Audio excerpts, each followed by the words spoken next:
Praise the Lord everyone. मैं आज फिर से इस वीडियो सेशन में खुदावंद का धन्यवाद करती हूँ कि उसने मुझे फिर से आपके सामने लेके आया और मैं बिलीव करती हूँ आज का रेवलेशन और आज का वचन आप सबके लिए बहुताई से बरकत और आशीष को लेके आएगा।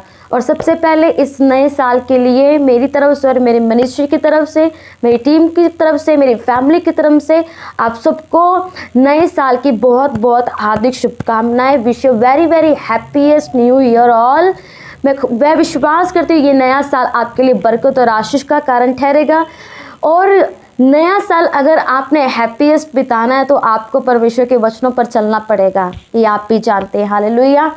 और मैं बिलीव करती हूँ ये वचन आपकी ज़िंदगी में बहुत सारी बरकत और आशीष को लेके आएगा, पर आपको समझना पड़ेगा कि परमेश्वर हमारी ज़िंदगी से चाहता क्या है। मैं हर वीडियो में एक चीज़ को बोलती हूँ, हर सेशन में एक चीज़ को बोलती हूँ, सर्विस में बोलती हूँ, जब भी फेसबुक लाइव होता है, जब भी मैं वीडियो अपलोड की जाती है, जब गूगल मीट होता है, मैं हर एक जन को एक ही चीज़ बताती हूँ। अगर आप चाहते हैं कि परमेश्वर हमारी ज़िंदगी में एक बड़ा काम करे, और मैं आपको बताना चाहती हूँ उस बड़े काम को होने से पहले परमेश्वर आपसे एक चीज़ चाहता है कि आप परमेश्वर से सच्चे दिल से मोहब्बत करें। ये परमेश्वर की पहली और बड़ी आज्ञा है कि आप मन प्राण आत्मा बुद्धि के साथ परमेश्वर से प्रेम करें। और जो वाचाएं आपने परमेश्वर से बांधी हैं, जो मन्नतें मांगी हैं, आप उसे पूरी करें और परमेश्वर के वचन पर चलें, उसकी आज्ञाओं को ना तोड़ें। हालेलुया। तब जब आप परमेश्वर के बीच में से होके प्रार्थनाएं करेंगे, मांगेंगे, तो परमेश्वर आपको देगा। चलिए आज का वीडियो सेशन शुरू करते हैं। मैं बिलीव करती हूँ ये वचन आपकी ज़िंदगी में बड़ी बरकत और आशीष का कारण ठहरेगा। हम देखते हैं कि आत्मिक युद्ध, बहुत सारे लोग अपनी ज़िंदगी में बहुत सारी चीज़ों का सामना करते हैं। आत्मिक युद्ध हर किसी की ज़िंदगी में चलता है। जब कोई नया विश्वासी आता है या बीच में जब आप प्रार्थना करते हैं, आप प्रेयर में बैठते हैं, हम कुछ चीज़ों को समझ नहीं पाते। डीमंस का अटैक होता है, परमेश्वर भी हमें छूता है, हम बढ़ते भी हैं, लेकिन साथ साथ में अटैक भी होता है। पर अटैक को हम कई बार समझ नहीं पाते। सपने आते हैं, सपनों का हम मतलब नहीं समझ पाते हैं। पर मैं इस बात पर जोर देना चाहती हूँ कि परमेश्वर चाहता क्या है, हम किस रीति से चलें। आपको परमेश्वर में चलने के लिए आपको हथियार चाहिए।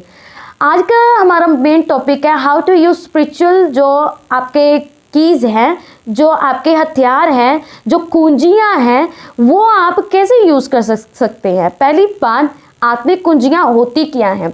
आत्मिक कुंजियां क्या हैं कि जब आप परमेश्वर में बढ़ते हैं तब परमेश्वर आपको एक एक करके वो की देता है ताकि आप उस की का इस्तेमाल करें, और जितने बंधन श्राप हैं वो जब आप प्रार्थना करें वो टूटते जाएं। ये कुंजियां हैं, जब आप उपयोग करेंगे वो दरवाजे खुलेंगे, जो आप बोलेंगे वो होगा।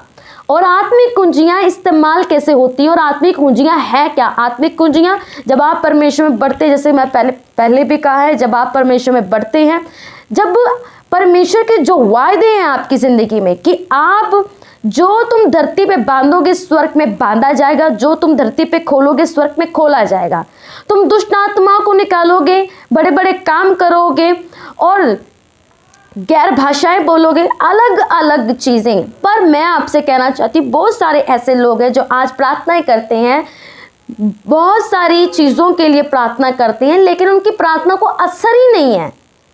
फिर उनको दूसरों के पास भागना पड़ता है कि क्यों मेरी प्रार्थना को उत्तर नहीं आ रहा। और जब परमेश्वर का दास या दासी आपके लिए प्रार्थना करता है तो वो उस वक्त प्रार्थना का उत्तर आपको मिलता भी है।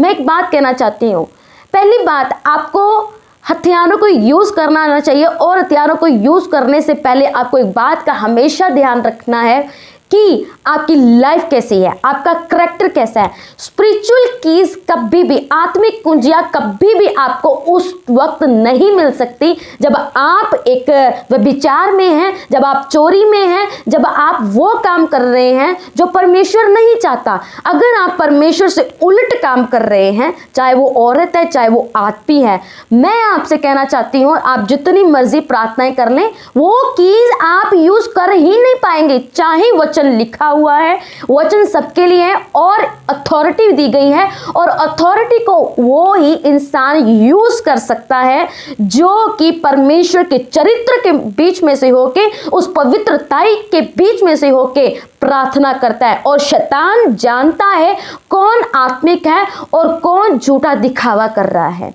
आपको अगर कीज चाहिए, अगर आपको आत्मिक कुंजियां चाहिए, अगर आप उन आत्मिक कुंजियों का इस्तेमाल करना चाहते हैं, सबसे पहले बाइबल में लिखा है तुम्हारी बात हाँ की हाँ और ना की ना हो। तुम जो भी बोलो सच बोलो और झूठ मत बोलो। बहुत सारे लोग झूठ बोलते हैं, काम करने बस परमेश्वर के कामों को करने वाले झूठ बोलते हैं। मैंने हर किसी के मुंह से झूठ को सुना है, पर जब तक आप झूठ को छोड़ के सच को नहीं बोलते और सच को नहीं अपनाते, तब तक मैं आपसे कहना चाहती हूँ आप अपनी आत्मिक जिंदगी में लड़ाई को लड़ते रहेंगे, लड़ते रहेंगे, लड़ते रहेंगे। वो कीज हद तक आपके पास कुछ अथॉरिटी क्यों भी ना हो, लेकिन आपकी ज़िंदगी में वो ऐसा उतार चढ़ाव परीक्षाएं आएंगी जो आप उनको आसानी से पार नहीं कर पाएंगे। पहली बात, इफिसियों 6 और इसकी 1 में लिखा है, इफिसियों 6 और उसकी 10 आयत में लिखा है, इफिसियों 6 उसकी 10 वर्ड्स मैं आपसे पढ़ना चाहती हूँ। इंग्लिश और हिंदी दोनों में पढ़ूंगी। पहले मैं हिंदी में पढ़ के आपको बताती हूँ क्या लिखा है। आत्मिक युद्ध के हथियार, इसलिए प्रभु और उसकी शक्ति के प्रभाव में बलवंत बनो और परमेश्वर के सारे हथियार बांध लो कि तुम शैतान की युक्तियों के सामने खड़े रह सको, क्योंकि हमारा यह मल युद्ध मांस और लहू से नहीं परंतु प्रधानों से, अधिकारियों से और इस संसार के अधिकार के हाकिमों से और उस दुष्ट की आत्मिक सेनाओं से है जो आकाश में है। और अगर इंग्लिश में हम पढ़े तो बहुत अच्छी चीज़ लिखी हुई है, मुझे बहुत पसंद है। यहाँ पे लिखा है, finally be strong in the Lord in his mighty power, hallelujah, put on the full armor of God so that you can take your stand against the devil's schemes. And then लिखा है, for our struggle is not against flesh and blood but against the rulers, against the authorities, against the power of this dark world and against the spiritual forces of evil in the heavenly realm. Therefore put on the full armor of God. मैं आपसे कहना चाहती हूँ, next लिखा है, so that when the day of evil comes you may be able to stand your ground, and after you have done everything to stand and stand firm, then with the belt of truth buckled around your waist, with the, मैं आपसे कहना चाहती हूँ, breast plate of rightness in place. मैं आपसे कहना चाहती हूँ, और हिंदी में लिखा है, और इस संसार के आत्मिक अंधकार के हाकिम से और दुष्ट की आत्मिक सेनाओं से है जो आकाश में है, इसलिए परमेश्वर के सारे हथियार बांध लो, तुम बुरे दिन में सामना कर सको और सब कुछ पूरा करके स्थिर रह सको। इसलिए सत्य से अपनी कमर कसकर, धार्मिकता के चिलम पहनकर, पांवों में मेल की सुसमाचारी के जूते पहनकर, ये आपको पता है। यहाँ पे सबसे बड़ी एक बात लिखी हुई है इंग्लिश में कि यहाँ पे लिखा हुआ है, For our struggle is not against flesh and blood, but against the rulers, against the authority, against the power of this dark world, against the spiritual forces of evil in the heavenly realm. Therefore, put on full armor of God, so that when the day of evil come, you may be able to stand your ground. अगर शैतान आए तो आप स्थिर रह सको, आप उसका सामना कर सको। पहली बात मैं आपसे कहना चाहती हूँ, यहाँ पे लिखा है, आप परमेश्वर में बढ़ते जाएं। Mighty power, be strong in the Lord and his mighty power, put on the full armour of God. मैं आपसे कहना चाहती हूँ पहली बात। उसके बाद लिखा है कि so that you can take your stand against the devil scheme.